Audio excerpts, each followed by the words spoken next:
Hey guys, it's Jack Punkington, and today a few things, a couple updates. First of all, the Gibson Firebird Zero, which I will now be referring to as the Gibson RDR, which stands for Gibson RD Reverse, has been repainted and different color pickguard. So it's got its Olympic white finish. A buddy of mine did it, and it looks fantabulous. And it's same pickguard. I don't know why I said truss rod cover. Same pickguard. It's just been painted because I hate perloid. I actually have in the mail coming some pickup covers, which will make them a little more mellow. These pickups are really hot and really pokey, so I'm excited for that. And I bought a Gibson watermark or silkscreen, whatever. It's gonna go on the headstock instead of this truss rod cover, because that just looks even more cheap. So we're gonna make this guitar a little more high end. It's actually a great playing guitar. Here's the other thing. I no longer have my Marshall DSL-20. A buddy of mine was interested in it, and after practicing it with my full band now, we now have finally a really amazing bass player and an amazing other guitar player. And running up against what my other guitar player has, which when he wants to bring something small, he just brings his Line 6 Spider 212, which I'm not a Line 6 fan, but hey, whatever.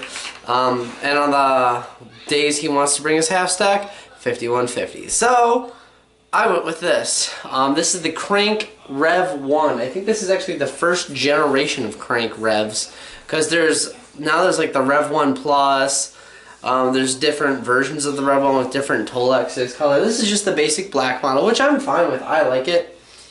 And then there's like the Krank Junior, which is the 50 watt version, which I think that's pretty neat. This is a whole 100 watt. And then there's the Mini, which is 20 watts, and personally I think that's a little too tinny.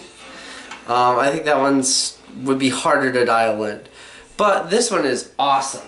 So compared to the DSL, this is the most bare bones you can get. 2 channels with a 1-channel boost on the gain channel, which is more of just a volume boost. It has a little bit of a gain. Unfortunately, I can't push it as much as I want to, like I can at practice, but it's pretty sweet. If I remember correctly, and don't quote me on this, it runs on EL34. It's very similar to what a Marshall would run, but I could be wrong. Made here in the States, which that's kind of cool. I'm not a huge fan, or not a huge it has to be in the States. It's just a neat little bonus. And one bonus that I am going to give it that I haven't really seen another amp in a while. The foot switch. I just think this is so cool. You can detach from the foot switch. It's a cable that runs just like a normal instrument cable to the foot switch. My Fender does that, which is actually sitting on top of the crank, which I think that is neat. So, nice foot switch, by the way. Similar to the DSL, you know, full metal. So I think that's cool. Now, I was very surprised by the clean channel on this amp, and it's pretty sweet. I'm running into my pedal board. No pedals on. This is what she sounds like.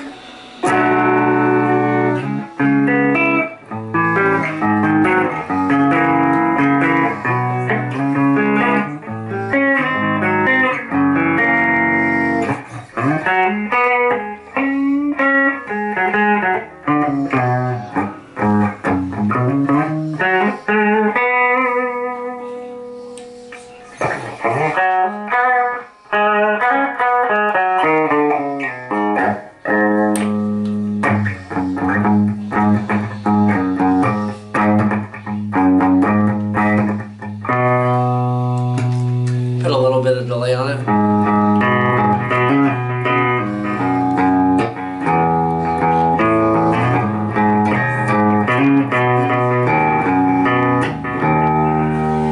Just sounds neat.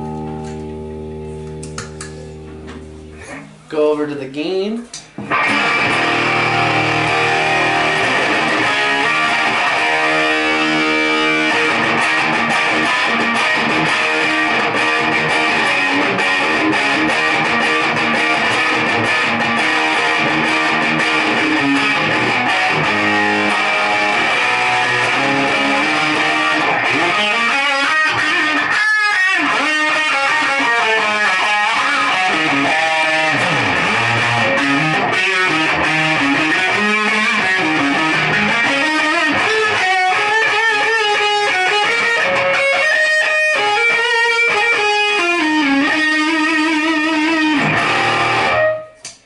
This thing shreds.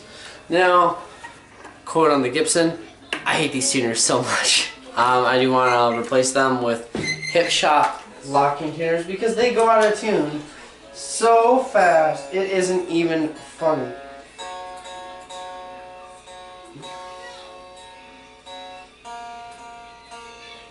Doesn't help that I am actually in an alternative tuning.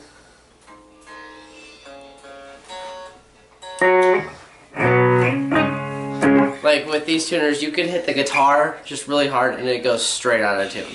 I've tried tightening them up, which I've heard helps, but not really.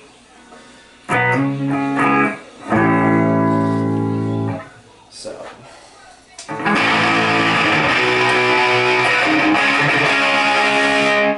If you add an overdrive pedal on it, and I have the overdrive just a hair up, it's a nice top end boost and it just sounds really good.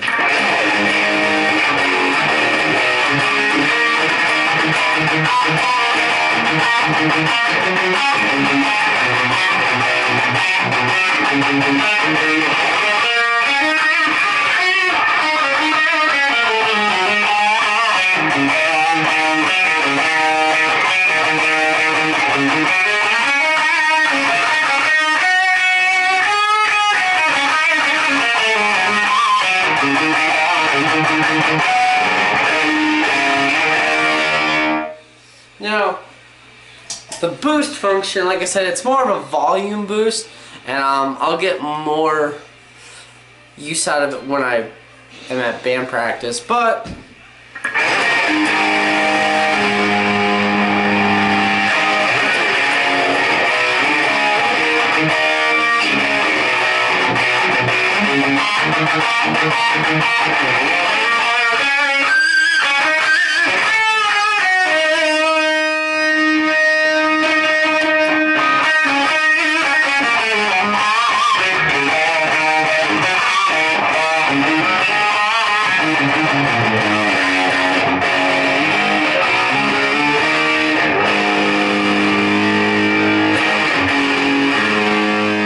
see what I mean? You can hit this guitar really hard.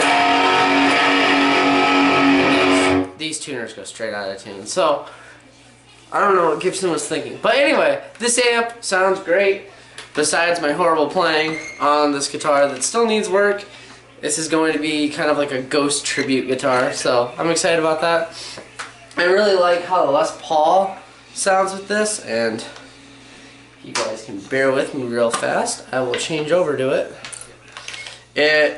You can definitely hear all the great characteristics of a Les Paul with it, and I think it's really cool. And a side note, I think this is interesting that Dimebag Darrell was actually a huge fan of these amps. Besides his, usual Randall, that's what I believe the Krankenstein is actually inspired by. And so, I think it's cool. I love Dimebag Darrell. More of a Zakk Wylde fan myself, but still. Les Paul on the clean channel.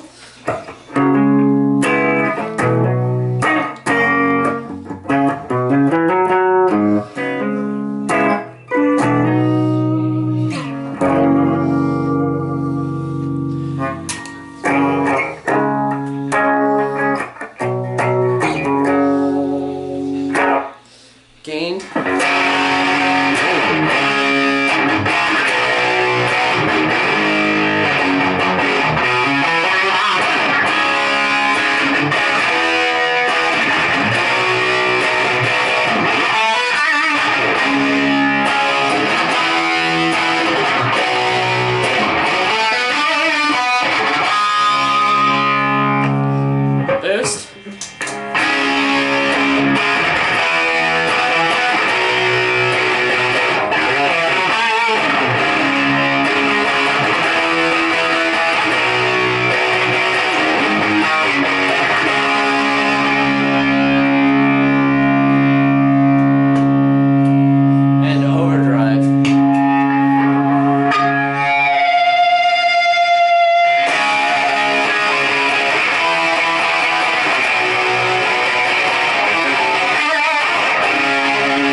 This is gonna be awesome. Definitely can compete with the 5150 that my other guitar player is using. And these are not hard to find, but they're not talked about a lot. They run, I've seen them used at the cheap end, if you're lucky, for $350, at the high end for $650. So, you know, that's a $300 range right there. But I am really digging this amp. It's high gain, and it's kind of got the American gain sound over the Marshall, which has a British gain sound. But with those, I think they're EL34s. It gives it more of a mix, and it's kind of got like this cool sludge, I almost want to say grungy tone, which I really like. And this one has been upgraded with ruby tubes. I know that for a fact. So I think it's really cool, and I actually don't want to stop playing. Like whenever I start turning it on.